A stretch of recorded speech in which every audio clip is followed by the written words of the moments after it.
ஒரு கிராமத்தில் 2 பேர் முட்டை கடை திறக்க ஆசைப்பட்டாங்க. அதுக்காக முட்டை வச்சு எடுத்துகிட்டு போகிறதுக்காக 2 பேருமே ஆளுக்கு ஒரு பெட்டி வாங்கியிருந்தாங்க. அதில் 2ஆம் நபர் ஒரு பூட்டுமே சேர்த்து வாங்கியிருந்தார். இதை பார்த்த ஆள், சந்தையில் நம்ம முட்டை வாங்கிட்டு நேராக வீட்டுக்கு தான் வரப்போகிறோம், இதுக்கு எதுக்கு பூட்டு அப்படின்னு அவர் நினச்சிட்டு வந்துட்டார். சரின்னு 2 பேரும் மாட்டு வண்டியை கட்டிட்டு அவங்களோட கிராமத்துக்கு வந்துக்கிட்டு இருக்காங்க.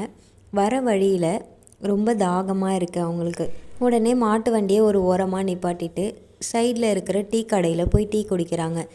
டீ குடிச்சிட்டு வந்து பார்க்குறப்போ நிறைய குரங்குங்க என்ன பண்ணிடுச்சுன்னா அந்த முட்டையை எடுத்து வீசி தெருவில் வீசி நாசமாக்கிடுச்சு. உடனே 2 பேரும் ஓடி வந்து அந்த குரங்குகளெல்லாம் விரட்டிட்டு அந்த மாட்டு வண்டியில் பார்த்தப்போ பூட்டு போட்டிருந்த பெட்டி மட்டும் முட்டைகள் உடையாமல் இருந்துச்சு. பூட்டு போடாத பெட்டியில் எல்லா முட்டைகளும் சிதறி கீழே கிடந்துச்சு.